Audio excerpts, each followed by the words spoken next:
So নমস্কাৰ বন্ধুসকল, কি খবৰ আপোনালোকৰ? ভালে আছে সকলো?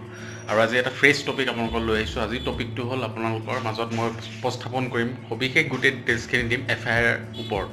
FIR মানে এজাহাৰৰ ওপৰত মই সম্পূৰ্ণ ডিটেইলছ দিম ভিডিঅ'টো। আপোনালোকৰ ভিডিঅ'টো শেষলৈকে চাই যাওক আৰু আশা কৰিম যে আপোনালোকৰ ভিডিঅ'টো চাই নাজানা কিছুমান কথা জানিব পাৰিব। হয়তো বহুতে জানে আৰু কিছুমান মানুহে হয়তো নাজানে। চ' জানা নাজানা চবৰ মাজতে ভিডিঅ'টো বনাম। আপোনালোকে আশা কৰোঁ যে ভিডিঅ'টো লাষ্টলৈকে চাব। চ' বলক ভিডিঅ'টো আৰম্ভ কৰোঁ। চ' ফাৰ্ষ্ট ইনফৰমেশ্যন ৰিপৰ্ট মানে FIR। চ' FIRটো আমি গোটেই ডিটেইলছখিনি the code of criminal procedure 1973 under section 154 আণ্ডাৰত গোটেই সবিশেষ ডিটেইলছখিনি আমাক দিছে। আমি FIR গোটেই ডিটেইলছখিনি, য'ত আমি কেনেকৈ কি কৰিব লাগে, কি প্ৰচিডিউৰ আছে, কি ৰুলছ এণ্ড ৰেগুলেশ্যনছ আছে। ত' চাওক, ফাৰ্ষ্ট FIR। চ' FIR বুলি ক'লে আপোনালোকে সবিশেষ ক'বলৈ হ'লে বস্তুটো হ'ল যে আপোনালোকৰ এটা ঘটনাৰ বিৱৰণ হিচাপে আপোনালোকে এখন পুলিচ থানাত গৈ পেলাই সেই ঘটনাৰ গোটেই বিৱৰণটো আপোনালোকে এজাহাৰ আকাৰে যোনজন অফিচাৰ থাকে সেই অফিচাৰজনক লিখিত হিচাপে আপোনালোকে দিব পাৰে। চ' ইয়াৰ বাহিৰেও কোনবিলাক কেছত আপোনালোকে এজাহাৰ দিব পাৰে। কিছুমান কেছ এনেকুৱা আছে য'ত আপোনালোকে এজাহাৰ গৈ পেলাই আপোনালোকৰ থানাত দিবগৈ নোৱাৰে। চ' সেই কথাখিনিও আপোনালোকে জনাম, কি কেছত আপোনালোকে এজাহাৰ দিব পাৰে, কি কেছত আপোনালোকে এজাহাৰ দিব নোৱাৰে, সেই কথাখিনিও জনাম। চ' ভিডিঅ'টো লাষ্টলৈকে চাই থাকক। চ' মেইন কথাটো হ'ল, এজাহাৰটো আপোনালোকে যোনজন পুলিচ অফিচাৰ থাকে, অফিচাৰ ইনচাৰ্জ থাকে, বা এখন আউটপোষ্টৰ যোনজন অফিচাৰ ইনচাৰ্জ থাকে বা OC থাকে থানাৰবিলাকৰ, তেখেতসকলত গৈ পেলাই আপোনালোকে FIRখন ৰেজিষ্ট্ৰেশ্যন কৰিব পাৰে ঘটনাৰ বিৱৰণটো গৈ পেলাই। চ' কোনবিলাক কেছত আপোনালোকে FIRখন দিব পাৰে। চ' কেছবিলাকত হ'লে ক'বলৈ গ'লে কগনিজেবল অফেন্স যোনবিলাক হয়, কগনিজেবল অফেন্সৰ যোনবিলাক আপোনাৰ কেছ আমাৰ ডে টু ডে লাইফত হৈ থাকে, সেইবিলাক কেছৰ আধাৰতহে গৈ পেলাই আপোনালোকে FIRখন ৰেজিষ্ট্ৰেশ্যন কৰিব পাৰিব।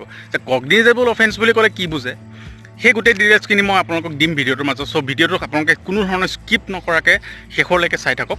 চ' কগনিজেবল অফেন্সৰ ডিটেইলছো মই দিম আপোনালোকক। চ' ইয়াত মেইন কথাটো হ'ল কি, আপোনালোকে ধৰি লওক ঘটনা এটা হ'ল, চ' আপোনালোকে ক'ত FIRখন দিবগৈ। চ' উইদিন দ্য টেৰিটৰীত যোনটো আপোনালোকৰ ধৰি লওক যোনটো এৰিয়াত আছে, তাৰ ওচৰত যোনখন থানা আছে বা আউটপোষ্ট আছে, আপোনালোকে তালৈকে যাব। তাতে গৈ পেলাই আপোনালোকৰ ঘটনাটোৰ বিৱৰণ দিবগৈ আপোনালোকে লিখিত হিচাপে, কি হৈছে কি নহৈছে, কাৰ আধাৰত কোনজন ব্যক্তিৰ আধাৰত আপোনালোকে FIRখন দিবলৈ গৈছে। চ' সেইখিনি দিয়ক।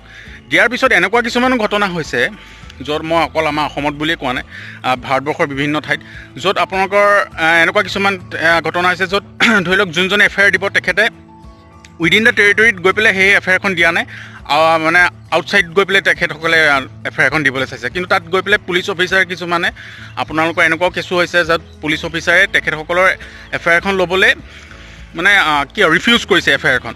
চ' FIRখন তেনেকৈ ৰিফিউজ কৰিব পাৰে নেকি, সেইটো এটা মেইন কথা। চ' পাৰিব। চাওক, FIRখন পুলিচ অফিচাৰ এজনে যদি আপুনি উইদিন দ্য টেৰিটৰী নহয়, আপোনাৰ য'ত ঘটনাটো হৈছে তাৰ যদি বাহিৰত গৈ পেলাই আপোনালোকে দিয়ে, তেখেতসকলে কেতিয়াবা ৰিফিউজ কৰি দিয়ে। চ' কিন্তু ৰিফিউজ কৰাৰ পিছতো যদিহে তেখেতসকলৰ ক্ৰাইম যোনটো ঘটনা লৈ গৈছে, সেইটো ঘটনাটো যদি আপোনাৰ নন কগনিজেবল অফেন্স হয়, চ' কগনিজেবল আৰু নন কগনিজেবল কি হয় মই সেইখিনি আপোনালোকক ক'ম। সেইখিনি ডিটেইলছ আপোনালোকক দিম মই।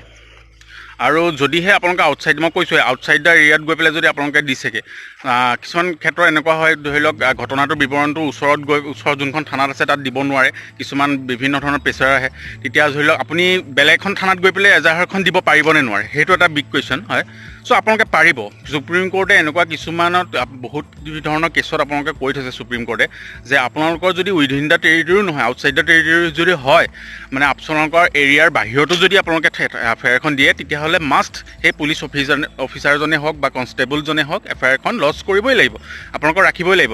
তাৰপিছত ৰখাৰ পিছত তেওঁলোকে যোনটো টেৰিটৰী আপোনালোকৰ ঘটনাটো হয়, সেই টেৰিটৰীলৈ থানাই হওক বা আউটপোষ্টেই হওক, তেখেতসকলে সেই FIRখন ফৰৱাৰ্ড কৰি দিব। তাৰপিছত ফৰৱাৰ্ড কৰাৰ পিছত পুলিচ অফিচাৰে বা তেখেতসকলৰ টীমে গৈ পেলাই ইনভেষ্টিগেশ্যন কৰিব। সেইটো হ'ল মেইন কথা। চ' চাওক, এতিয়া কোনে FIRখন দিব পাৰে। চ' FIRখন দিবলৈ গ'লে আপোনালোকৰ কোনো কথা নাই, আপুনিয়ে হওক ময়ে হওক, ঘটনাটোৰ ওপৰত বিৱৰণ দিবলৈ যিকোনো এজন ব্যক্তিয়ে দিব পাৰে। কিন্তু মেইন উদ্দেশ্যটো হ'ল FIR কোনে দিব পাৰে। চাওক, FIR দিবলৈ যোৱাৰ লগে লগে মেইন কথাটো হ'ল আপুনি হয়তো ভিক্টিম হ'ব লাগিব অফেন্সটোৰ, নহ'লে আপুনি আই উইটনেছ হ'ব লাগিব। চ' আই উইটনেছ মানে কি আৰু, যদি আপোনাৰ ঘটনাটো দেখিছে, আপোনাৰ আগতে ধৰি লওক কিবা এটা ঘটনা হৈ আছে, সেই ঘটনাটোৰ বিৱৰণ হিচাপে আপুনি FIR দিবলৈ গৈছে। যদি আপুনি ভিক্টিম হয়, আপোনাৰ ওপৰতে ঘটনাটো হৈছে, তেতিয়াহ'লে আপুনি FIR দিব পাৰে। আপুনি এফআইআৰ এখন দিবগৈ পাৰে তেতিয়াহ'লে তেনেকুৱা ধৰণৰ কিছুমান কথা আহি যায় আৰু এটা মেইন কথা বহুতে এনেকুৱা প্ৰশ্ন হয় যে পুলিচ অফিচাৰে নিজে এফআইআৰ এখন দি পেলাই কেছটো ইনভেষ্টিগেশ্যন কৰিব পাৰে নোৱাৰে তেনেকুৱা এটা কথা আহে চ' চাওক পুলিচ অফিচাৰ এজনে ঘটনাটো যদি তেখেতৰ আই উইটনেছ হিচাপে হয় বা তেখেতে যদি ভিক্টিম হয় অবভিয়াছলি তেখেতেও নিজে গৈ পেলাই নিজৰ থানাত গৈ পেলাই যোনখন এফআইআৰ হয় এফআইআৰখন লজ কৰিব পাৰিব দৰখাস্ত দিব পাৰিব এজাহাৰৰ দৰখাস্ত দি পেলাই নিজৰ কেছটোৰ ওপৰত বা নিজে যি ভিক্টিমে হওক বা আই উইটনেছে হওক নিজৰ কেছবিলাকৰ ওপৰত ইনভেষ্টিগেশ্যন কৰিব পাৰিব সেইটো হৈ গ'ল বেলেগ এটা কথা চ' আৰু এটা মেইন টপিক আহি গ'ল এতিয়া মই আপোনালোকক কৈছিলোঁ যে কগনিজেবল অফেন্স আৰু নন কগনিজেবল অফেন্স কোনবিলাক হয় চাওক এতিয়া মই ক'লোঁ যে এফআইআৰ এখন দিবলৈ হ'লে কগনিজেবল অফেন্স হ'বই লাগিব কগনিজেবল অফেন্স এনেকুৱা কিছুমান অফেন্স হয় যোনবিলাক অফেন্সত এজন পুলিচ অফিচাৰে কোনো ধৰণৰ কোৰ্টৰ অৰ্ডাৰ নোহোৱাকৈ বা কোনো ধৰণৰ ৱাৰেণ্ট নোহোৱাকৈ এটা কেছৰ ওপৰত ইনভেষ্টিগেশ্যন নিজা প্ৰকাৰে ইনভেষ্টিগেশ্যন কৰি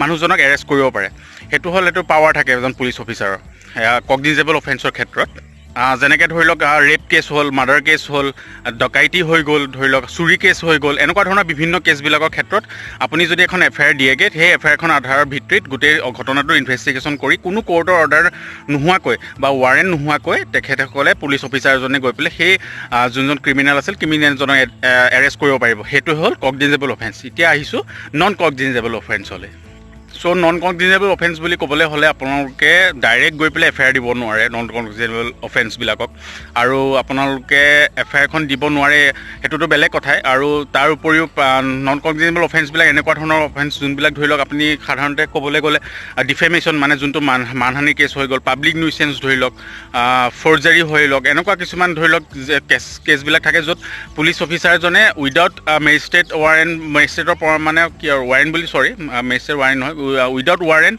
বা কোৰ্টৰ কোনো অৰ্ডাৰ নোহোৱাকৈ তেখেতসকলে কেছটো ইনভেষ্টিগেশ্যন কৰিব নোৱাৰে তাৰোপৰি সেই মানুহজনক মানে যোনজনে অফেন্স কৰিছে যোনে কৰিছে ধৰি লওক কামটো তেখেতক কোনো ধৰণৰ ৱাৰেণ্ট নোহোৱাকৈ এৰেষ্ট কৰিব নোৱাৰে সেইটো হ'ল নন কগনিজেবল আৰু কগনিজেবল অফেন্সৰ ডিফাৰেঞ্চটো আৰু এটা মেইন কথা আহি গ'ল আৰু লাষ্টত মই আপোনালোকক ক'ব বিচাৰিছোঁ চাওক লাষ্টত মই এইটোৱে ক'ব বিচাৰোঁ যে ঘটনাৰ বিৱৰণ হিচাপে আপোনালোকে যদি দিবলৈ যায় এজাহাৰ এখন দিবলৈ যায় বা এফআইআৰ এখন দিবলৈ যায় তেতিয়াহ'লে চাওক এটা ঘটনা আপুনি প্ৰত্যক্ষ কৰিলে তাৰ মিনিট বাই মিনিট ডিটেইলছ নিদিয়াকৈ আপোনালোকে এজাহাৰখন দিব পাৰে সেইটো যে ইয়াত কোনো কথা নাই যে আপুনি মিনিট বাই মিনিট ছেকেণ্ড বাই ছেকেণ্ড কি হৈছিল কি নহৈছিল গোটেই এজাহাৰখনক গোটেইখিনি দিব লাগিব চাওক আপুনি যদি এটা কল কৰি পেলাই পুলিচ থানাই হওক বা আউটপোষ্টে হওক আপুনি যদি কল কৰি পুলিচ অফিচাৰজনে যদি আপোনাৰ গোটেই সবিশেষ ডিটেইলছখিনি আপুনি ফোনৰ জৰিয়তে দিয়া যদি তেখেতসকলে ষ্টেচন ডায়েৰীত যদি গোটেইখিনি ডিটেইলছ লিখি পেলাই আপোনাৰ যদি এফআইআৰ এখন ৰেজিষ্ট্ৰেশ্যন কৰি দিয়ে তেতিয়াহ'লে সেইখনে আপোনাৰ এফআইআৰ হৈ যাব আপুনি তাত গৈ পেলাই লিখিত হিচাপে এনেকৈ দিব লাগিব বুলি কোনো